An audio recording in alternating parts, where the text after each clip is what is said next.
Hey everyone, welcome to the Just Pick Something podcast where we discuss movies, TV shows, and time codes will be in the description as usual. And to start this episode, do you want to talk about RRR? RRR? RRR. I think Rise, Revolt. I don't remember what the other word was. Well, it was Rise and Revolt, or it was also the water, the fire. One of the main things we're going to be talking about today is the action movie RRR. 2022. A quick summary of this movie is it's a fictional story about two real-life Indian revolutionaries. I don't know how to pronounce their names correctly, but I'm going to try. Alluri Sitarama Raju and Koramara Behim, and their fight against the British Raj. It was set in like 1920. The plot explores the undocumented period in their lives when both revolutionaries chose to go into oblivion before they began to fight for their country. It was directed by S.S. Rajmouli, DVV Entertainment. And as at the time of recording this episode, you can stream it on Netflix or find it online to rent. But yeah, I don't watch many movies from India. Pretty much one of my, like, I don't know, how would you say, like, gaps in gaps in like film watching, film knowledge. Yeah, no, this is probably, I think I've watched a Bollywood movie. This is a Tollywood movie, which is a distinct of India with a very distinct language. Yeah, if you want, real quick, if you watch it on Netflix, it will be in Hindi, which is a dub of the original language. So it's not even the original. It's not even in the original language when you watch it on Netflix. The original language is, you said it was Telugu? I think it's, something like that. Yeah, for my Indian friends, sorry, I don't know how to pronounce words properly. I'm not. Yeah, unfortunately, I'll try.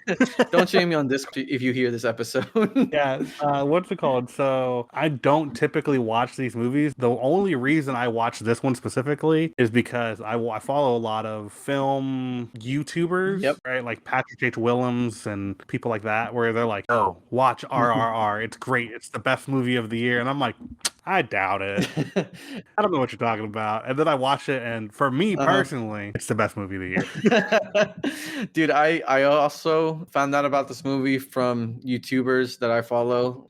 I think, Corridor Digital did a little bit of it when they were talking about the CGI. Oh, yeah, they did an episode, yep. I think, what was it, Team 4-Star might have done it, or I might be thinking of a different group. But I watched it and thought this was a hilariously fun movie to watch. But I think maybe the appropriate word is kind of cheesy in the best way possible. I don't agree with that because I think it's inherent. Like, I don't know. Like, sometimes when I think cheesy, I think negative connotation. I think I want to use the word cheesy in a positive context. Like, okay, for me, I'm not the biggest. For me, I think the word genuine works really well. I feel maybe you're right. Genuine, like, attempt at this. There's like a level of it's not real. It's not realism. Sincerity. It's like there's like a genuine emotion to it, if that makes sense. Yeah. I mean, I think maybe the word I'm looking for is sincerity, but it's not like I didn't enjoy this movie. This movie was a lot of fun. It was great. It's just, first of all, I'm not a big fan of action movies. They're on the lower end of genre tiers that I really enjoy. But, going into this without like knowledge about it, I still really enjoyed the movie. It was really entertaining. Like, I talked about it with other people being like, did you see RRR? What a fun movie you should check out, I mean, man, I don't know.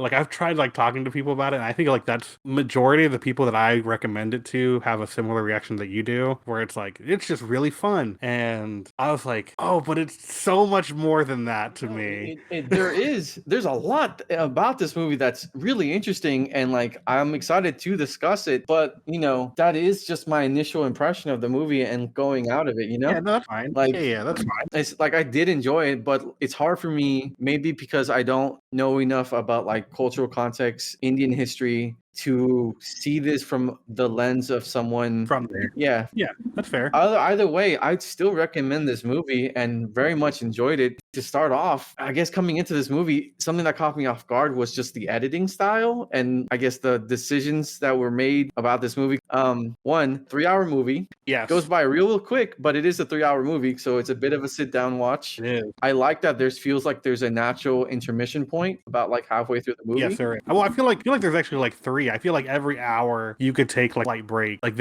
I think it like literally, like, and this is not like spoilers or anything like that. I think it's like literally the first hour ends with a very, like, at this point, a very famous dance sequence. And then like you could take a break after that. Then the second hour ends with like a really big conflict moment.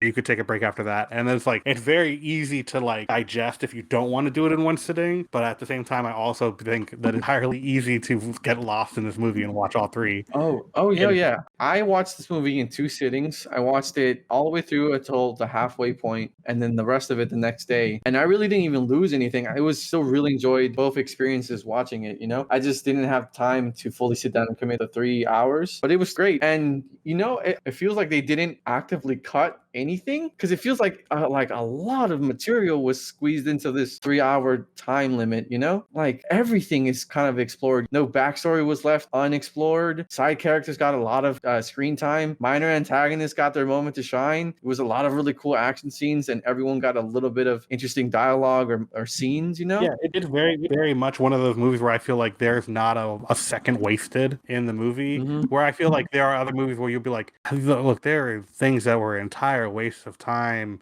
And like, I really could not care less, or you didn't flesh this out well enough. And in this movie, I'm like, no, there are some characters that are like not super important and you don't need to do a ton of fleshing out. But for the most part, you're like, I have feelings about pretty much everyone.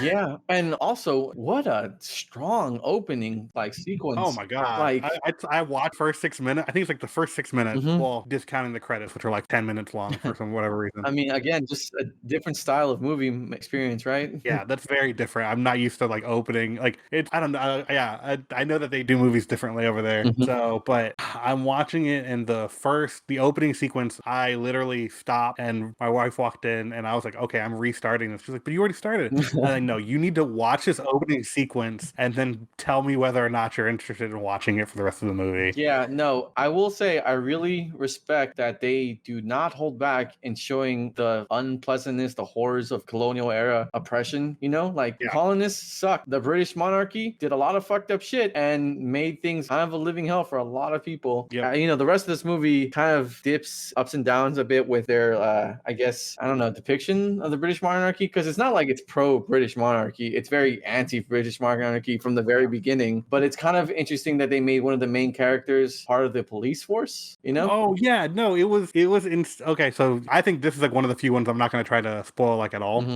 because people should really watch the movie. Spoiler warning, anyways, because it's going to be a little hard not to dip into spoiler territory. Yeah, but the opening sequence, there's 2 opening sequences for our main characters, and to follow up the first scene where there's like some real heinous like colonial undertones to it, with the character who is a cop working for the British Empire. A cop that is so awesome and badass in like his sequences and fight scenes. Man, talk about like, I don't know, Crouching Tiger, Hidden Load is kind of vibes, you know? The way he's just kind of flying and floating around the environments and just gracefully but like mystically launching attacks at people and stuff. It's definitely like his scene is like very intense. The opening for both of the main characters is very intense for very different reasons. It's very difficult for Raju, is the first one you get introduced to be like, yeah, the British colonial people suck, and then immediately be like, one of our heroes works for the police and is actively part of that for over half the movie, where it's like, oh, I don't know how to feel about you. This stuff is crazy and awesome and I love it, but at the same time, I shouldn't like you, and you're making me fight that every second. Yeah, without speaking too much of the actual people they were based off, right? I don't know if it was loosely based off, very accurate, or, you know, it's a movie from a different culture, so I don't know. But yeah, going into it, Raju was really cool. I was like, well, with my American perspective, I don't really like the police, you know, as an institution. Yeah, currently, definitely. Yeah. So I was like, oh, I don't know if I want to root for this police officer who very much seems like he's going to be kind of an antagonist more so than the protagonist. But hey, as the movie went on, like they made a lot of effort to really make him appealing to the viewer. Yeah. But then, so we have his action sequence, which is intense and crazy and super well choreographed. It's very well filmed. And then they immediately follow that up with the introduction of our second main character, which is, they refer to him as Akhtar for like a good bit of the movie. I think his name is Beam or Bahim. Bahim is how I remember it. So yeah, so he's our second main character, and dude fights a tiger. There you go. It's not a spoiler. You should know going into this movie, a guy fights a tiger. If that does not sell you on at least watching the first like half hour. Oh, wait, he fights a tiger barehanded. Yeah. So if that doesn't sell you, I don't know what to tell you. Like, it's crazy. So one of the again, the thing that sold me very early on in this movie was very much there is a grandiose nature to these characters that feels in line with like a classic Superman or like a Greek hero or like myths and legends, more so than like what I've typically seen from whenever like I've seen clips of like Bollywood films or I watch clips from like other foreign countries. I'd be like, this looks really cheesy. Like it doesn't feel like these moments work, despite how like huge and big and actiony they are. Mhm. But with these guys, it felt like no, they're like just these like pillars, these larger than life figures that I can totally believe doing these actions. Yeah, they feel like cultural folk heroes. Yeah, or like a Paul Bunyan or a Mark Henry. Yeah, except I guess based off or loosely based off real people. I don't think Yeah. Paul Bunyan actually existed. I don't know. The giant guy with an axe and a blue bowl sounds kind of. That seems pretty believable. Yeah, you're right. I think I was wrong about that. They definitely existed, you know? Unlike well, who's that one guy that's totally fake? The guy who fight at the Alamo. That thing's not real at all. Oh, the Lone Ranger? No, No. what's the guy who wears the raccoon hat? Yeah, Davy Crockett, but also There you go. That guy's the fake. the Lone Ranger, probably based off of even more badass real life person named Bass Reeves. Oh yeah, that's oh man.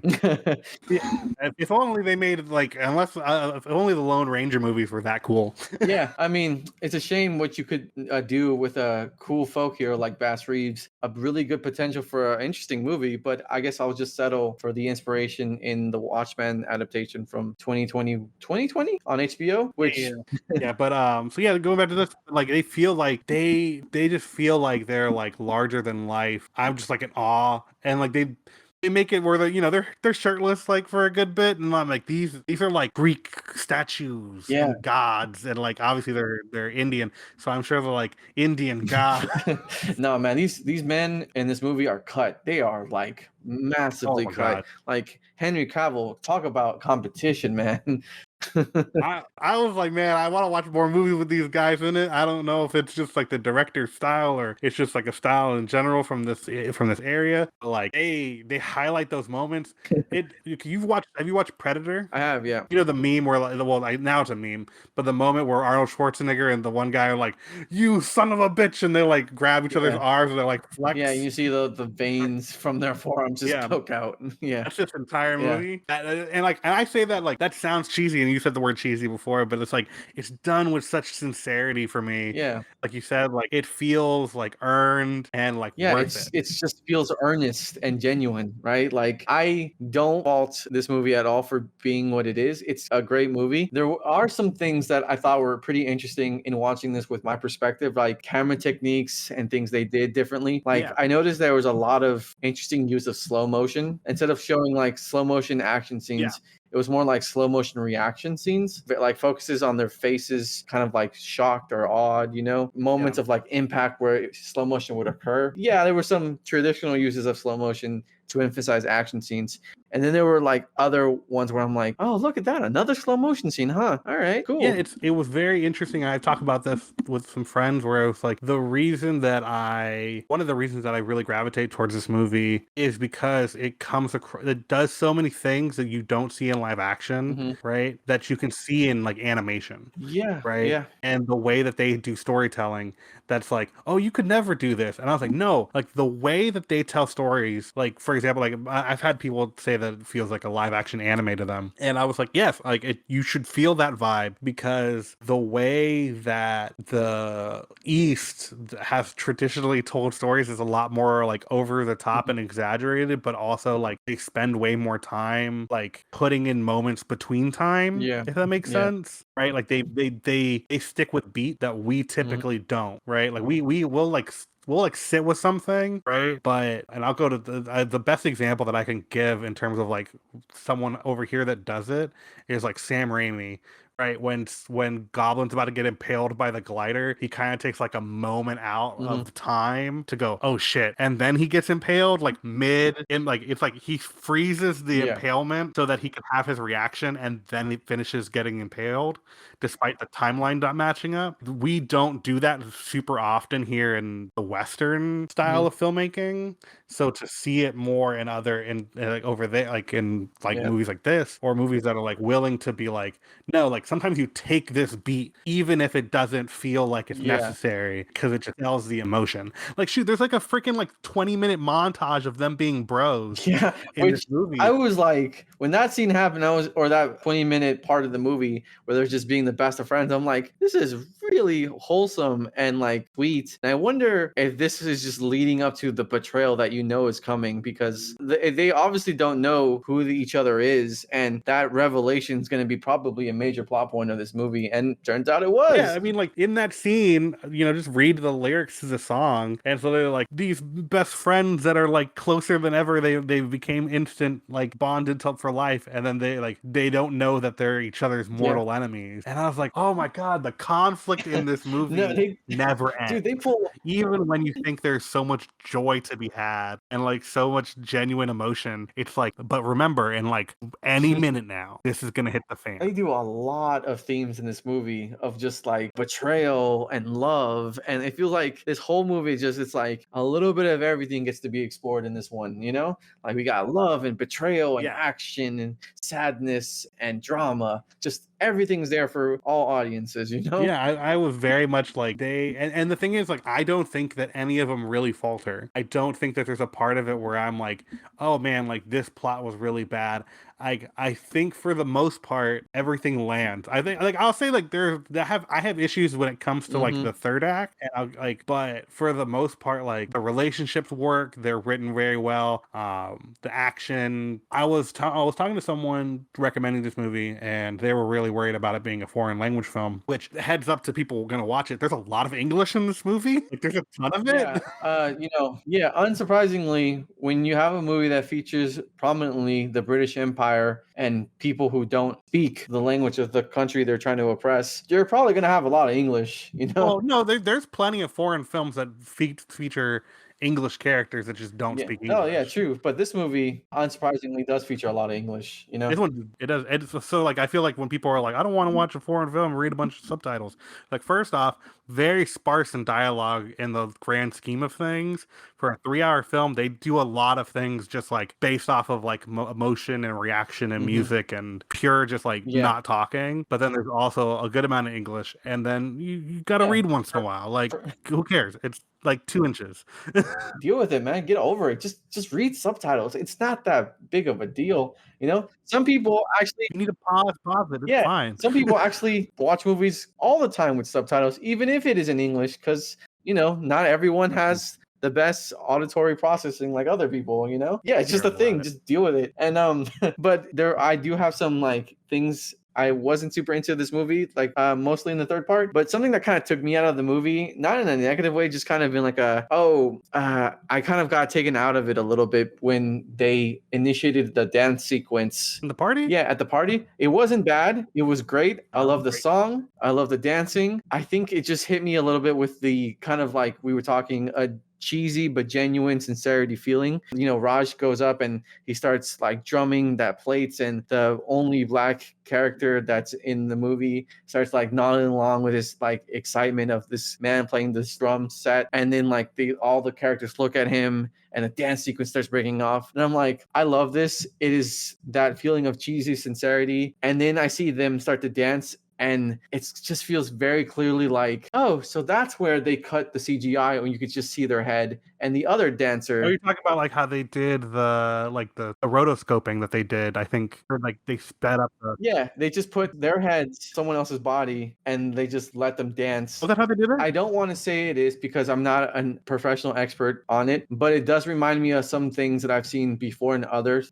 movies and stuff. Because I just kept looking at like an imaginary line my brain kept perceiving right around the neck area, where the body Okay. would move a certain way and it'd be just like a frame that was just too slow to catch up. So it'd be like this quick movement of like body turns right, a frame of delay, head turns right, body turns left, slight frame of delay, head turns left. Like, Well, they did some interesting like framing with that yeah. in general, because I want to say that I know Corridor, if Mhm. you watch the Corridor Crew episode, they talk about the dance sequence. Yeah. But I think they go into how that was done, and I should have looked into it because I like that was the only time where I was like, yo, what the heck? Like, why are they moving that way? It's like clearly Yeah. not like natural in a sense, but like Yeah. it's like they sped up the footage for them specifically, and everybody in the background is at a normal speed. So it's like really exaggerated. But like at the same time, It wasn't even the entire sequence, because there were moments where you could clearly tell it was them, kind of like they're jumping in, dancing somewhat, and then it would pan out to a shot of them with everyone dancing behind or around them, and you'd be like, this is the moment where they rotoscoped or altered the dancing to fit something or better enhance the scene. oh yeah,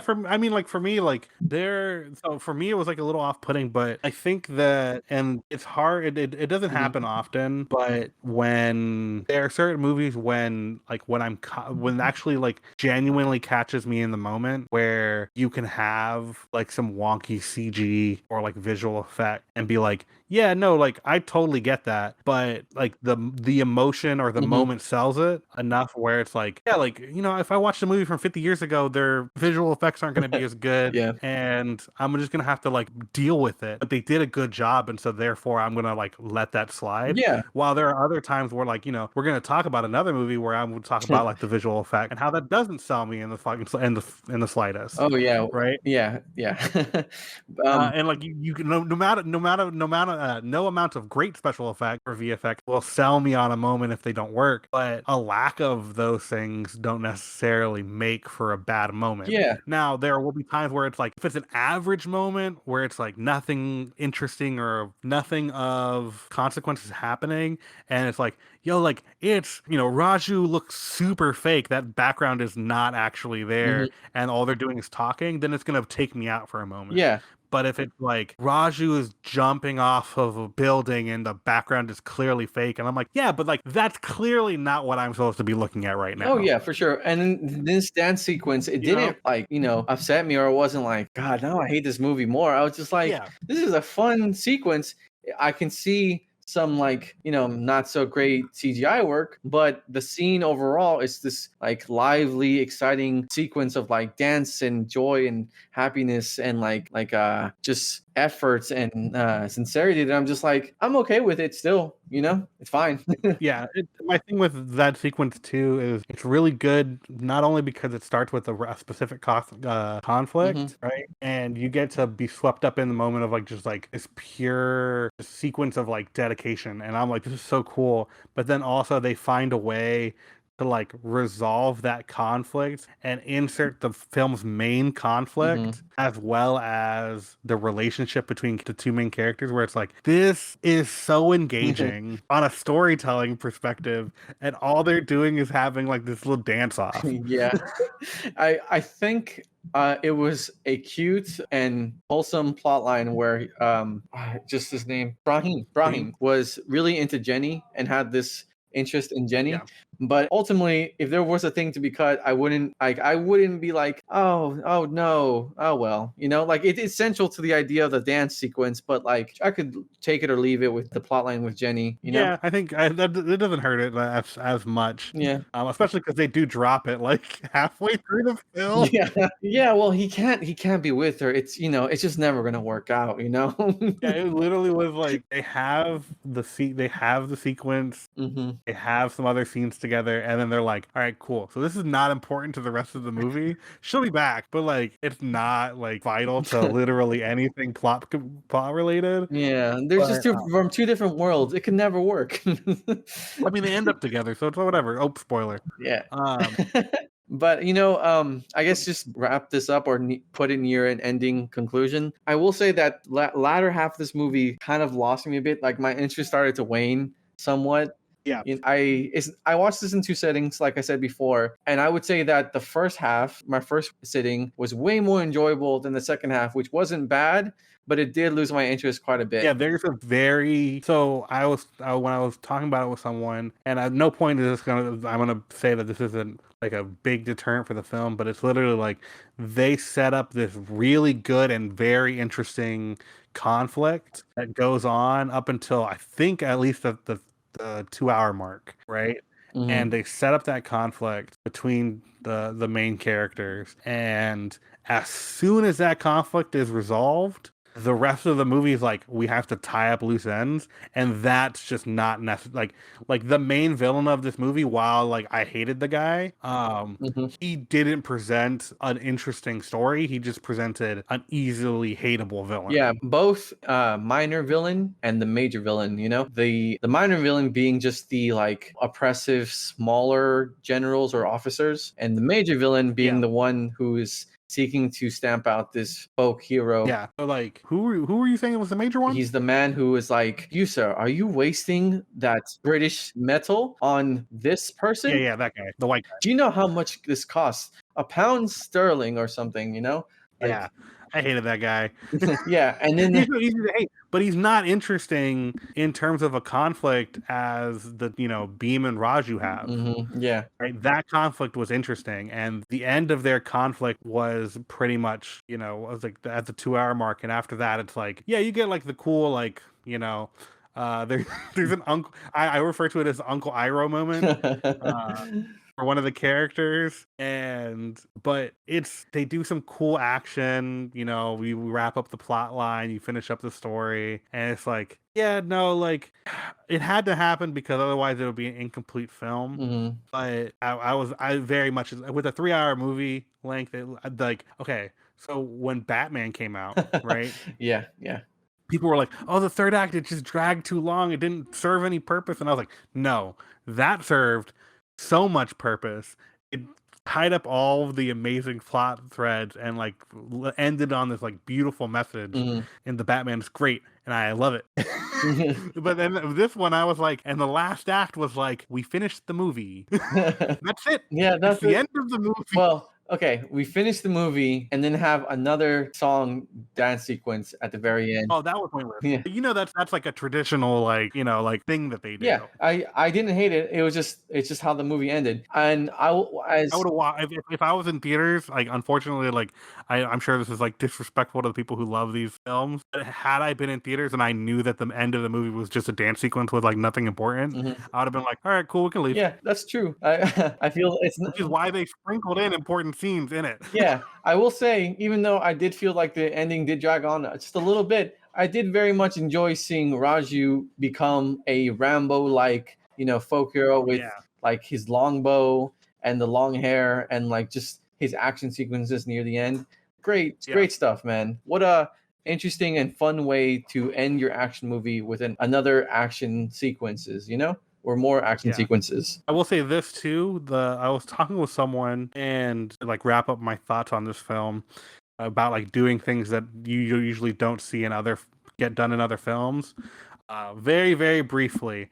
I was talking to someone the other day and I was like, you know what? There are not enough fights on hills. Yeah. And what I mean by that is that clearly it's very difficult to have a fight on a hill. People are going to slip and slide and you don't want anybody to get hurt. And this movie, I think like in the very middle of it, there's a fight and the character has to fight a couple characters on a hill. And I was like, I'm happy. This makes me happy seeing this character like slide down a hill and like knock people into trees. Yeah, for sure. Like, I was like, you don't get this very often. Do this shit. We can. It takes a lot more effort, but it's worth it. Yeah. Like, it's a small thing, and it wasn't even like a big action sequence on a hill. It was just like we don't get to see that, right? Whenever there's an action sequence on a hill, it's like, I have the high ground. Fight scene over. And that's it. Yeah, I love this movie's choice of environmental action scenes. It's refreshing from like a Western action movie perspective because it almost feels like Western movies, in terms of action, Western action movies are kind of like held back by trying to juggle the line of like realistic action and then at the same time over exaggerated fun fantasy action. Like like gun fu, right? Where it's like mixing. Or the John Wick, like how they invented the fight sequences for John Wick. Yeah, exactly. Where it's like to a certain extent, you could see it being realistic. You can see someone move with this gun and like go into an environment and take people out, using their environment, hiding behind pillars, counting their bullets, taking people out, people dropping with the gun being shot at them, or the bullets flying through the air and hitting them. And then you have, at the same time, it's like, well, I mean, it's also a fantasy because John Wick isn't real. Someone normally wouldn't do this, like there's this level of disbelief that you kind of just have to suspend, and it's great. But all that being said, you don't really get things like in this movie where people are on a hill, you have things flying and just this exaggerated sense of action that's just so entertaining to watch, So a big reason that I very much enjoy this movie, and it might be something that's very commonplace in films outside of the West, right, is kung fu action movies of China and Japan that do like more exaggerated stuff. I know India is popular for their like super over the top stuff, but a lot of the times, again, when that gets imported over here, it's kind of like cheesy-ish, right? And this one felt very much like this worked. Yeah. It's the argument that I've had when it comes to, and I'll bring this back to like an earlier thing we talked about, when people are like, okay, this concept doesn't work in live action, right? It doesn't look good. And like, for example, they're like, Miss Marvel's stretchy big hands don't look good in real life. Like it doesn't look good on film. And I was like,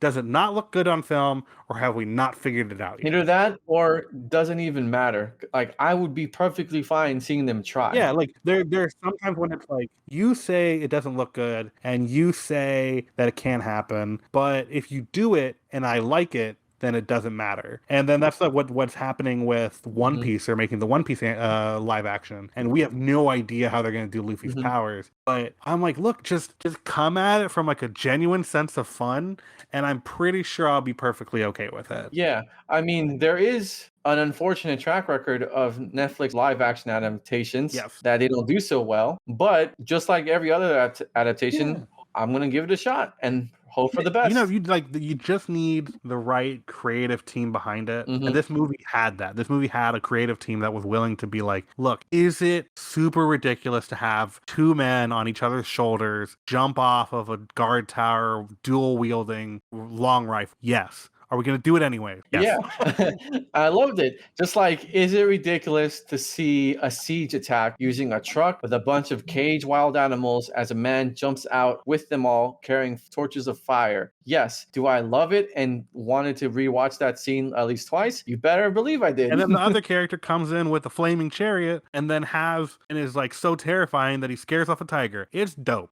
Like the movie worked. Yeah. It tried, like it does so many things that typically would be like, but you can't make that work. It doesn't work in live action. It's too crazy. And I'm like, you haven't figured it out yet. Just keep trying. It's the only time that I'll ever be like, I hate, like it's very much like the one time that I'll go against my like, just animate it, guys. Just do it animated. If you do it animated, it works regardless. But like, there's some like, live action is there and it will always be here, and we can keep pushing that boundary, and I would love to see what else we can get from it. Now, I did go, and again, definitely finishing this off, I did go back and watch, I think, the last two movies that this guy, this team made, was not as big a fan. Was not. It was definitely way closer to like what I would assume is typical Indian blockbuster, because like stylistically I was like, yeah, this does not work the same way RRR does. Okay, we know the names of those movies.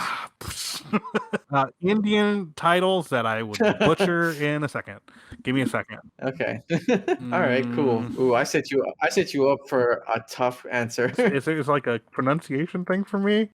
We're gonna butcher this in English. Okay, so Bahubali. It's Bahubali, the beginning, and then to the conclusion. And they do some like crazy stuff. Okay, cool. And very over the top. There's definitely some moments that are similar to this, where it's like this character picks up this stone monument and walks it over to a waterfall, and then starts a dance sequence. And I'm like, this for some reason doesn't work the way that it does in this other movie. Yeah. And so, but like maybe I'm wrong, and maybe like that's more akin to the taste of that region.